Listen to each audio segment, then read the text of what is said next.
Corregedoria vai investigar a conduta desse desembargador que negou preferência à advogada grávida e nós queremos entender melhor essa situação. Quem está aqui com a gente é a vice-presidente da OAB, Lenda Tariana, que está no nosso estúdio. Muito bem-vinda, Lenda, ao nosso DF Alerta. Obrigada por mais uma vez contribuir nessas questões delicadas, polêmicas também, para a gente poder entender melhor, né? Doutora, quando a gente diz que o CNT vai investigar, significa o quê? Que tipo de punição ou não, CNJ, perdão, punição ou não pode existir a partir daí?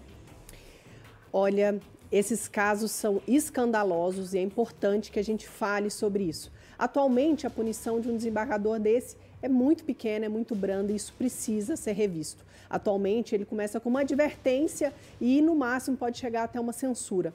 Penas pequenas como essa é que estimulam condutas como essa do tribunal.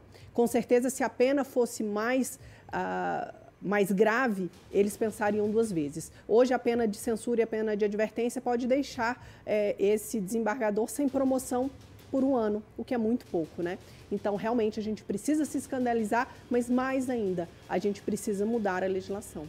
Com certeza, é por isso que a gente faz questão de debater sobre esse assunto, de falar com a senhora sobre esse assunto aqui, de saber se essa investigação ela traz algum efeito prático, né? Ou acaba na proteção corporativista e com poucas expectativas de punição.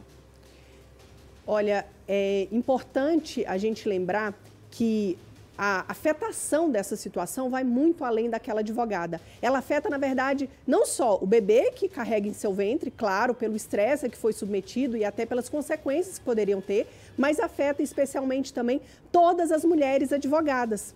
Veja a que foi submetido, o estresse que foi submetido, o processo daquele cliente que contratou aquela advogada, eventualmente ela ser constrangida a indicar um outro advogado, como se em uma hora algum advogado, algum integrante conseguisse prestar assessoria jurídica que aquele cliente merece. Então veja que todas as mulheres advogadas são afetadas com aquela conduta. É por isso que a OAB tem a defesa das prerrogativas que se insurge imediatamente, que cobra punição e mais, que processa essas autoridades para que lá no futuro elas nem mesmo consigam se tornar advogados quando se aposentarem. Porque agora são desembargadores, mas amanhã e depois quando se aposentarem, vêm buscar na advocacia a sua credencial para advogar e aí, ele sendo condenado, ele sendo punido, ele não pode mais advogar. Então, as prerrogativas atuam para que aconteça de forma preventiva, seja informando os tribunais, seja diligenciando junto aos tribunais, falando com os presidentes de turma, falando com os desembargadores, para que situações como essa não aconteçam. Porque não só a advogada Mariana é afetada, mas, como eu disse, todas as mulheres advogadas são afetadas com esse tipo de conduta e, consequentemente, toda a sociedade, porque aí dá um tratamento extremamente oneroso para essa mulher gestante que precisa, mais do que nunca nesse momento, de proteção da sociedade. Doutora, quando a gente fala, e a doutora Mariane também falou ali durante a sessão, né, sobre os direitos das gestantes, né? Foi o que ela falou, se com a gente acontece isso aqui, imagina só agora que eu quero mesmo expor essa situação, porque isso deve acontecer sempre com outras gestantes. Quando a gente fala sobre os direitos das gestantes, quais são os principais deles? Olha, seja a preferência, né, das sustentações orais, é um grande destaque, mas a suspensão do processo também por 30 dias, caso essa advogada seja a única advogada no processo, a partir do nascimento do seu filho, seja desconto na anuidade, de 50% até totalmente da anuidade, a depender da sua seccional, vagas preferenciais nos estacionamentos dos tribunais e também acesso a creches, para que ela possa ali deixar seu filho ou sua filha fazer o uso das creches, caso o tribunal tenha. Essas leis, importante dizer, que foram criadas a partir de uma lei chamada Lei Júlia Matos, que é a Lei 13.363. A hoje ministra Daniela Teixeira, quando advogava, estava perante o CNJ para sustentar e já no 8º mês de gestação começou a sentir contrações e pediu a preferência, tal como essa advogada Mariane, e teve a preferência negada. E aí, a partir desse momento, ela ficou submetida a mais de 6 horas aguardando. Ela saiu de lá, já em trabalho de parto, deu à luz a sua filha de forma prematura. A lei leva o nome da sua filha, a Júlia Matos, e foi em virtude dessa situação que foi criada a lei para que fosse protegido não só o direito dessa advogada, mas a saúde dessa criança. Então, veja que situações assim já no passado aconteceram. Hoje, a mãe da Júlia Matos, Daniela Teixeira, é nossa ministra do STJ, o que prova que reafirma realmente um grito de preservação pelos direitos das mulheres advogadas, pelos direitos dessas crianças que ainda no ventre precisam ser protegidas. Então, as leis, elas existem, elas precisam ser cumpridas e não podemos, de forma alguma, em virtude do autoritarismo dessas autoridades, sucumbir ou flexibilizar essas leis, que eles sejam devidamente punidos. Muito bem. Doutora, agora vamos trazer aqui para a nossa realidade, para a gestante que está acompanhando o nosso DF Alerta, para outras mulheres também. Quando esse tipo de desrespeito à lei, né, acontece num espaço público, numa fila de cinema, supermercado, até mesmo no ônibus, como a gente vê aqui, nunca é punido. O que muda quando esse desrespeito acontece em uma sessão de um tribunal, por exemplo? É justamente o processamento dessa autoridade. Ele vai responder a um processo junto ao Conselho Nacional de Justiça, que é o CNJ. O CNJ vai punir e a gradação, a ocorrência reiterada dessas condutas podem ser agravadas e aí acarretar até mesmo a suspensão desse magistrado. Doutora, e as outras mulheres, né? Como eu disse, que são aí, que passam por isso, nessas situações que eu citei, o que elas devem fazer? Olha, seja ela advogada, ela deve procurar apoio junto às prerrogativas. As prerrogativas... Sendo ou não advogada, né? Sim. A advogada, ela deve buscar primeiro as prerrogativas, o apoio, o amparo das prerrogativas, porque é a força da instituição que realmente, ela nesse momento fragilizado, ela deve buscar.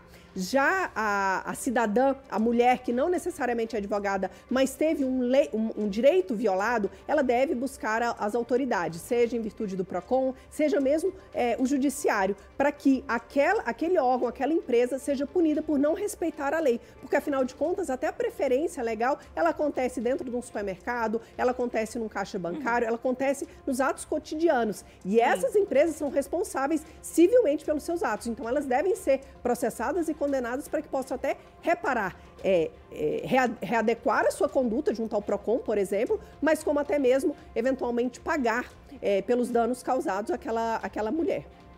Muito bom saber disso. A gente percebeu que o caso chamou a atenção, porque homens e mulheres naquela sessão, todo mundo se revoltou com o que estava acontecendo. Na verdade, tinha gente que parecia nem acreditar, como nós ficamos aqui na nossa redação hoje, acompanhando todo o vídeo. É porque a gente não tem tempo, foi muito tempo aí dessa discussão e a gente passou um pouquinho para vocês que estão em casa, mas nós acompanhamos tudo aqui. Portanto, diante de fatos assim, seria possível dizer que essa indignação social e coletiva seria a melhor alternativa para o autor do desrespeito tentar criar vergonha na cara? Doutora.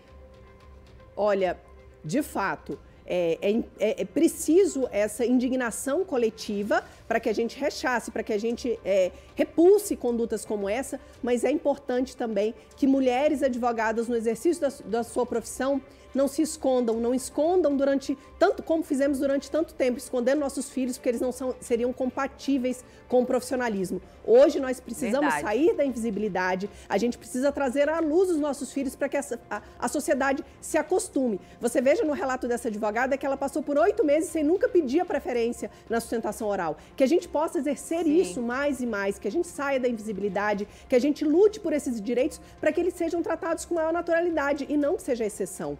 Então, as mulheres sim precisam tratar isso, lutar pelos seus direitos sem qualquer constrangimento. Essa advogada, muito consciente de seu direito, muito empoderada do seu direito, ainda assim foi constrangida, teve seu direito violado. Avalie ali centenas de mulheres que às vezes não estão nem preparadas para receber um tratamento desse, para receber que é um tipo de violência. O que ela passou é, sem dúvida, uma violência. Mas então que mulheres agora alçadas nos seus empregos, nos seus trabalhos, atualmente já somos mais de 50% da advocacia brasileira, somos 52%, que nós possamos exigir nos tribunais o tratamento que nós merecemos. Tratamento humanitário, tratamento com empatia, tratamento adequado às nossas condições. Então, sair da invisibilidade é, sem dúvida, um grande passo. Muito obrigada, doutora Lenda, pela participação aqui no nosso DF Alerta. Muito bom, né? Poxa, é uma lenda. Tá vendo? É uma lenda. Ela é maravilhosa, sempre contribuindo aqui com o nosso DF Alerta, com o nosso conteúdo. Gratidão. Velho, você se lembra quando eu estava grávida, na rua? Sim. Doutora, eu trabalhava de madrugada acompanhando ocorrências policiais, fiquei com a barriga desse tamanho assim, ó. Mas o pessoal brigava comigo aqui. Sai da rua, vem pra cá, vem trabalhar durante o dia. Eu não, eu quero ficar enquanto eu consigo. Eu estava lá, mas trabalhando na madrugada, acompanhando a ocorrência, mas eu queria, quando eu me sentia mal, eu ia embora no meio do trabalho, só avisava que eu tinha esse direito, sempre muito respeitado, tanto que muita gente que acompanha o nosso DF Alerta, me encontra na rua e fala, eu lembro de você, trabalhando com barrigão, a gente sabe que não é fácil e como a gente merece ter os nossos direitos, né, cumpridos, o respeito, e eu sempre tive aqui na emissora. Ô, Nicole, isso fez total diferença na minha gestação. É bom lembrar que gravidez não é doença também, né? Por Mas quê? a mulher tem seus direitos. Com certeza. Uma hora ou outra a gente vai estar indisposta, né? Não tem mesmo aquela energia. A gente tá com barrigão aqui, enfim. Mas mesmo assim a gente segue fazendo o nosso papel. Estelinha já começou a vida trabalhando. E eu sou muito grata à TV Brasília. Que todas as empresas possam agir dessa forma com nossas mulheres gestantes, né? Afinal de contas, todo mundo nasceu uma mulher. É verdade. Né? Parece que esse senhor se esqueceu. Beijo, doutora Lenda. Muito Beijo, obrigada. Tchau, tchau, à disposição.